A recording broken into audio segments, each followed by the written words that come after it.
En esta presentación vamos a terminar de ver las dos moléculas orgánicas pequeñas que nos restan describir, que son los aminoácidos y los nucleótidos. Vamos a comenzar con los aminoácidos, estas moléculas orgánicas pequeñas que presentan un grupo amino, un grupo carboxilo formando parte de la misma molécula y que se van a diferenciar entre sí por las cadenas laterales que presenten. Estas moléculas orgánicas pequeñas son los sillares estructurales a partir de las cuales nosotros vamos a construir a nuestras proteínas.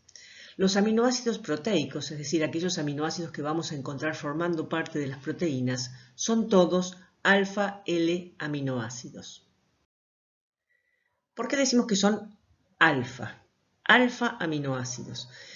Cuando uno quiere identificar los carbonos presentes en una cadena carbonada de un compuesto orgánico, hay dos maneras de hacerlo. Una es numerar los carbonos, empezando por el carbono que presenta el grupo funcional principal, en este caso sería el carbono 1, este sería el carbono 2, y acá hubiese otro sería el 3. Y la otra es identificar los carbonos con letras griegas, comenzando por el carbono que está unido al grupo funcional. O sea que este carbono sería nuestro carbono alfa. Si acá hubiese otro carbono, sería nuestro carbono beta. Por ese motivo, como el grupo amino está unido al mismo átomo de carbono que el grupo carboxilo, decimos que es un alfa aminoácido. ¿Por qué decimos que son L? Si tenemos en cuenta que este sería el carbono alfa, salvo que en el caso de la glicina vamos a ver que la cadena lateral es un hidrógeno, en el resto de los aminoácidos este carbono alfa es un carbono asimétrico. Lo mismo que sucedía con el gliceraldehído, eso determina la posibilidad de que se distribuyan los sustituyentes en el espacio de dos maneras alternativas que son imágenes especulares uno del otro, dando lugar a la aparición de dos estereoisómeros, que lo llamábamos D si el oxidrilo estaba a la derecha y L si el oxidrilo estaba a la izquierda. Por analogía con lo que vinimos viendo con el gliceraldehído, en el caso de los aminoácidos vamos a decir que pertenecen a la serie D cuando el grupo amino esté a la derecha y a la serie L cuando el grupo amino esté a la izquierda. En el caso de los aminoácidos proteicos, todos son de la serie L, vale decir que siempre el grupo amino va a estar ubicado a izquierda. Si prestaron atención, inicialmente presenté a los aminoácidos en esta forma, que es la forma no iónica, en la que el grupo carboxilo y el grupo amino no están ionizados. Y luego cuando discutimos respecto de si pertenecían a la serie D o L o por qué, lo presenté en la forma ionizada, en la forma que se conoce como forma switteriónica, en la que tenemos un grupo cargado negativamente y otro positivamente dentro de la misma molécula. En realidad, en solución acuosa y a pH 7, esta es la forma predominante, es decir, que a pH 7 el grupo carboxilo va a estar ionizado, va a haber perdido un protón y el grupo amino va a haber captado un protón adquiriendo una carga positiva.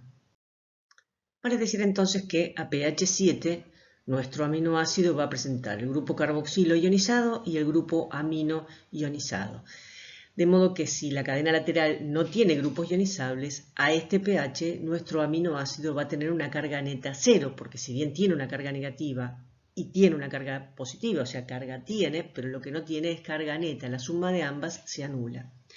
¿Qué sucede si pasamos de pH 7 a un pH mucho más ácido, un pH 1? Claramente la concentración de protones ha crecido. De 10 a la menos 7 molar pasó a ser 10 a la menos 1 molar.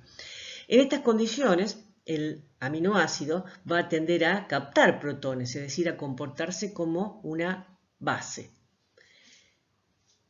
¿Y quién va a captar protones? Va a captar protones el grupo carboxilo que estaba ionizado.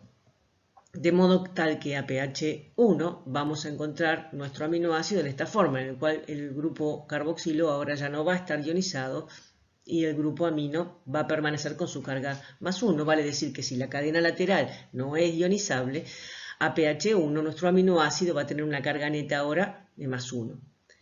¿Qué sucede si nos vamos hacia un pH mucho más básico? Como por ejemplo pH 12. la concentración de protones va a ser menor, va a disminuir.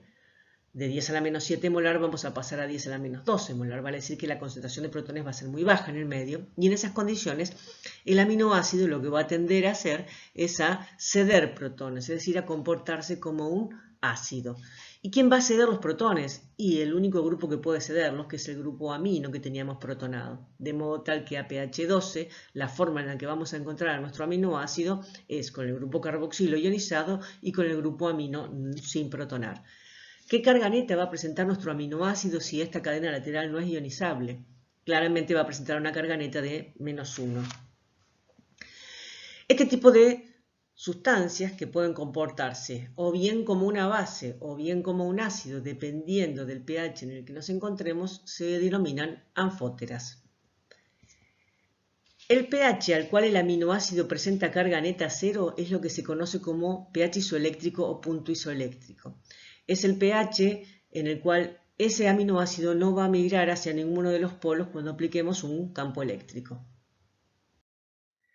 Hemos visto que todos los aminoácidos que forman parte de las proteínas, esos aminoácidos proteicos, son alfa-L aminoácidos. Pero en realidad, formando parte de las proteínas, nosotros encontramos 20 aminoácidos distintos. Todos tienen esta fórmula general. ¿Pero en qué se diferencian? Se diferencian en este grupo R o cadena lateral. Según la cadena lateral, los aminoácidos se pueden clasificar de múltiples maneras diferentes, todas ellas válidas. ¿Cuál es la que vamos a utilizar nosotros? Nosotros vamos a clasificarlos en 4 grupos distintos según su cadena lateral. El grupo de los no polares o hidrofóbicos, los polares sin carga, los cargados positivamente o básicos y los cargados negativamente o ácidos.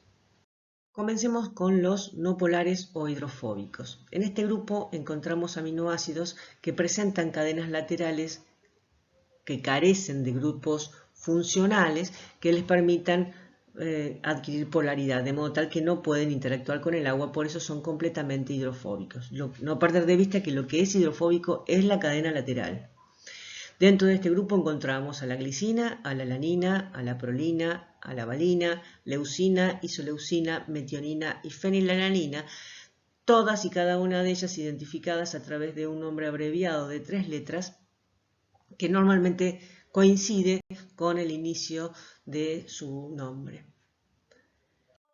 Vamos con los polares sin carga. En este grupo encontramos aminoácidos cuyas cadenas laterales presentan grupos funcionales que les confieren polaridad. ¿A quién? A la cadena lateral, obviamente. ¿Quiénes forman parte de este grupo? Serina, trionina, cisteína, asparagina, glutamina, tirosina, triptofano. Al grupo de los aminoácidos cargados positivamente o básicos pertenecen 3 aminoácidos: la lisina, la arginina y la histidina. Estos aminoácidos tienen como característica común presentar un grupo amino extra en su cadena lateral, de modo tal que a pH 7 la cadena lateral presenta una carga positiva y el aminoácido en su conjunto, a diferencia de lo que pasaba con los grupos anteriores, ahora a pH 7 el aminoácido va a presentar también una carga neta positiva, de modo tal que el punto isoeléctrico, o sea, el pH al cual presentará carga neta 0, será un pH más alcalino, un pH mayor que 7.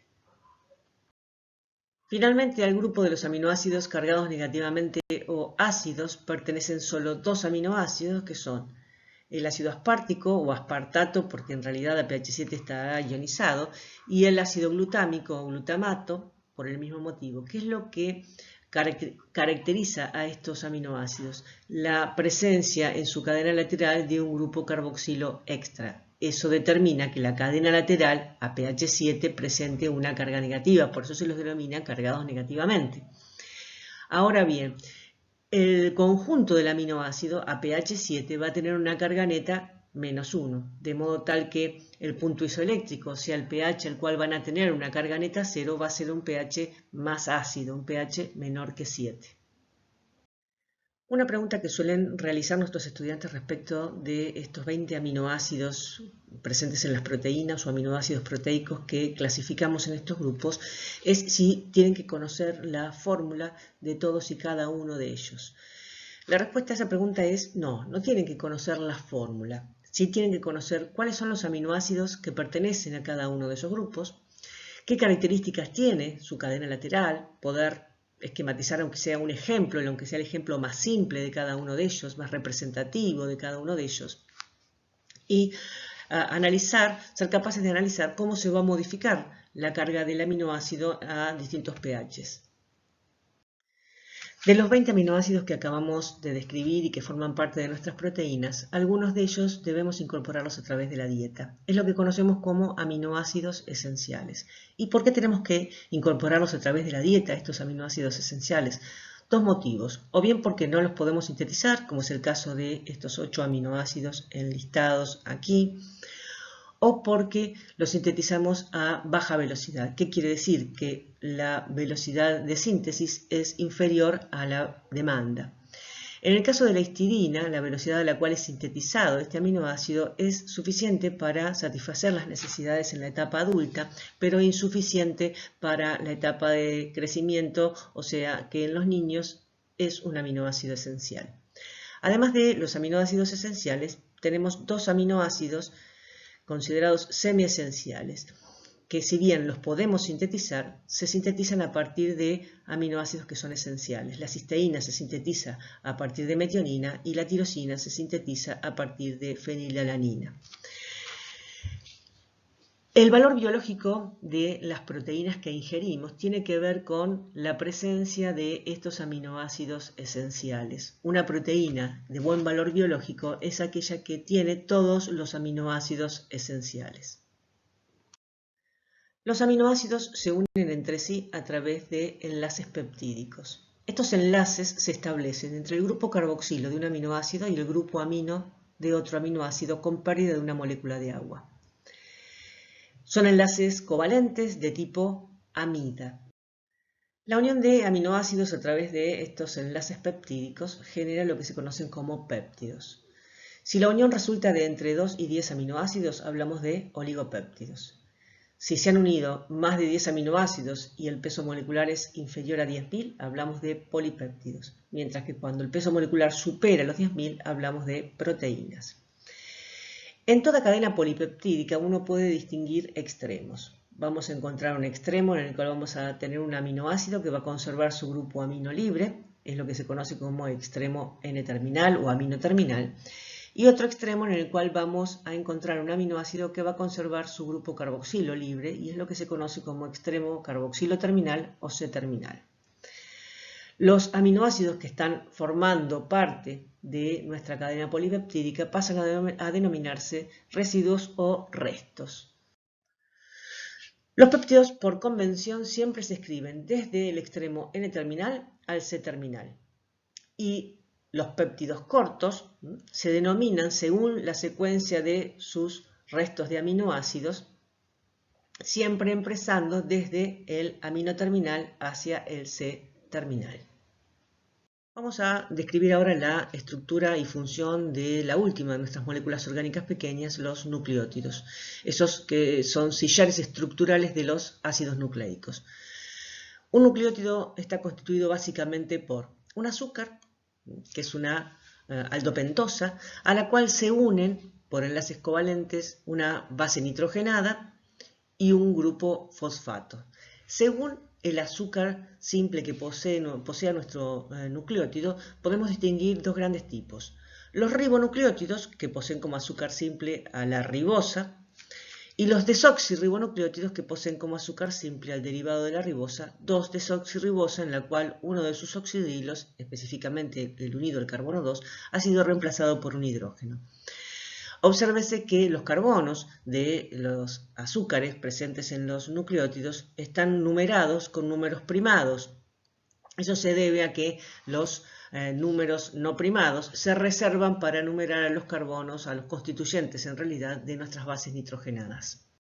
Respecto de las bases nitrogenadas que vamos a encontrar unidas a nuestro azúcar simple en los nucleótidos, podemos distinguir dos grandes tipos. Las bases púricas, que están constituidas por dos heterociclos fusionados entre sí, uno de 6 elementos y otro de 5 elementos.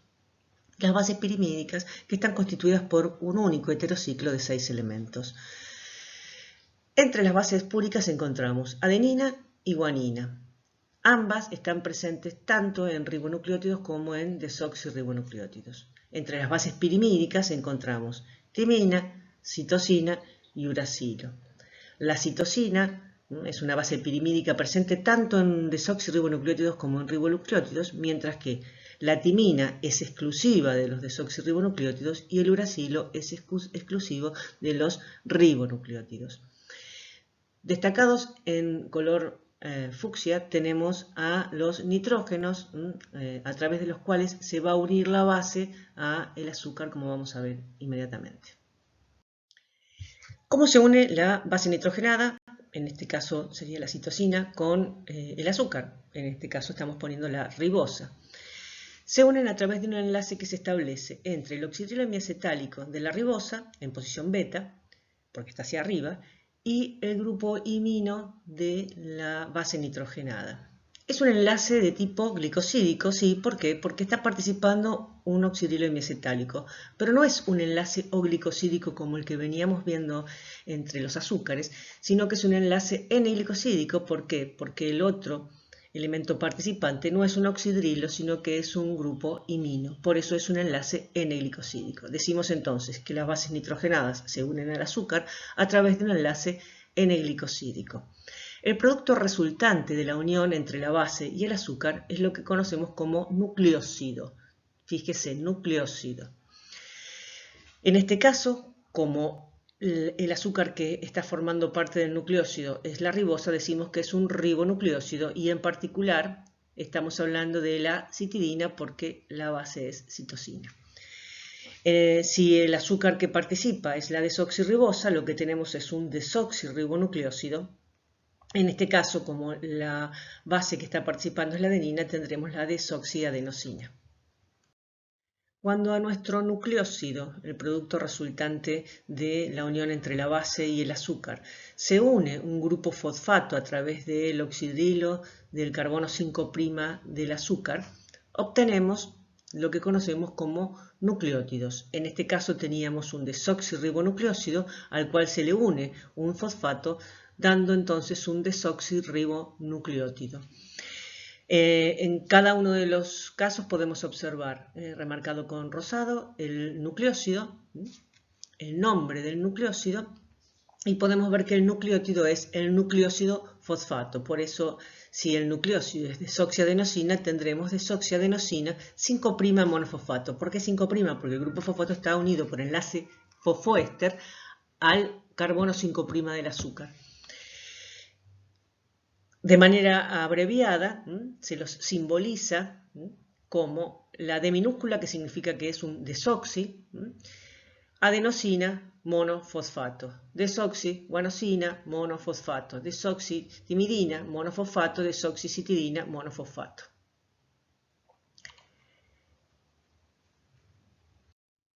En esta imagen tenemos a los ribonucleótidos, donde podemos observar que el azúcar es la ribosa, estos son los ribonucleósidos, entonces fosfato, en los que al nucleósido se ha unido un grupo fosfato por un enlace fosfoéster al carbono 5' del azúcar. Entonces aquí tendremos adenosina monofosfato, guanosina monofosfato, uridina monofosfato, citidina monofosfato. Los nucleótidos pueden tener unidos más de un grupo fosfato. En este caso, 3 grupos fosfatos. ¿A dónde se unen? El primero de los fosfatos, obviamente, unido por enlace fosfoéster al azúcar. Los otros fosfatos se van uniendo al fosfato preexistente a través de enlaces de tipo fosfoanhídrido. Son enlaces de alta energía. En este caso tenemos adenosina, acuérdense que esto era el nucleósido, adenosina 5' trifosfato. Es lo que conocemos como ATP. Después vamos a ver que esta molécula es la encargada de almacenar y transportar la energía desde los lugares donde se produce hasta donde se consume. Y son estos enlaces fosfoanhídrido los que son enlaces de alta energía. ¿Qué significa? Que cuando se hidrolicen estos enlaces se va a liberar una enorme cantidad de energía. El enlace fosfoéster no es un enlace de alta energía, vale decir que el ATP tiene dos enlaces de alta energía. Nuestros nucleótidos, tanto los desoxirribonucleótidos como los ribonucleótidos, pueden unirse entre sí para generar cadenas polinucleotídicas que darán origen al ADN o al ARN, el ácido desoxirribonucleico o el ácido ribonucleico. ¿Cómo se unen esos nucleótidos entre sí? La unión se da entre el grupo fosfato de uno de los nucleótidos y el oxidrilo 3' del azúcar del otro nucleótido. Es una unión de tipo fosfoéster. Teniendo en cuenta que este fosfato estaba unido al azúcar del nucleótido también por un enlace de tipo fosfoéster, se dice que los nucleótidos se unen entre sí a través de lo que se conoce como enlace fosfodiéster. En estas cadenas polinucleotídicas que vamos a generar por unión de los nucleótidos, al igual que sucedía con las proteínas, es posible distinguir extremos. Se distingue un extremo en el cual tenemos un nucleótido que conserva su grupo fosfato libre, al que llamamos extremo 5', y otro extremo en el que encontramos un nucleótido que conserva su oxidrilo 3' libre. Es lo que conocemos como extremo 3' oxidrilo. Además de su función como sillares estructurales de los ácidos nucleicos, los nucleótidos tienen otras funciones, como por ejemplo la de almacenar y transportar energía. Como ya describimos, los enlaces fosfoanhídrido que presentan los nucleósidos trifosfato son enlaces de alta energía que se generan durante los procesos catabólicos en los que se libera energía. Luego se transportan hasta los lugares donde van a ser utilizados y cuando se hidrolicen estos enlaces, la energía liberada se puede transformar en trabajo biológico. También pueden funcionar como segundos mensajeros, como es el caso del AMP cíclico y el GMP cíclico, compuestos que se generan a partir de la ciclación del ATP y del GTP. Estos compuestos se generan en la célula en respuesta a señales extracelulares y eso permite que la señal que llega desde el exterior se transmita y se amplifique en el interior de la célula. Este tema lo vamos a desarrollar cuando veamos el TP de señales químicas. Por último, vamos a describir algunos nucleótidos no tan tradicionales como los que veníamos viendo, como son el NAD, el FAD y la coenzima A, que podemos observar que todos entran en la categoría nucleótido porque tienen una base nitrogenada, un azúcar y un fosfato, una base nitrogenada, un azúcar y un fosfato, una base nitrogenada, un azúcar, un fosfato. Esta es la molécula de NAD, que se denomina así por las siglas que implica nicotinamida, adenina, dinucleótido, porque claramente es un dinucleótido, y esto es flavina, adenina, dinucleótido. Estos compuestos funcionan como transportadores de poder reductor, es decir, se pueden reducir y transformarse en NAD reducido y FAD reducido y transportar el poder reductor hacia donde es necesario. Y también pueden funcionar como coenzimas, que son moléculas que las enzimas requieren para su funcionamiento óptimo. Otro ejemplo de nucleótido que funciona como coenzima es la coenzima A que tenemos representada aquí arriba.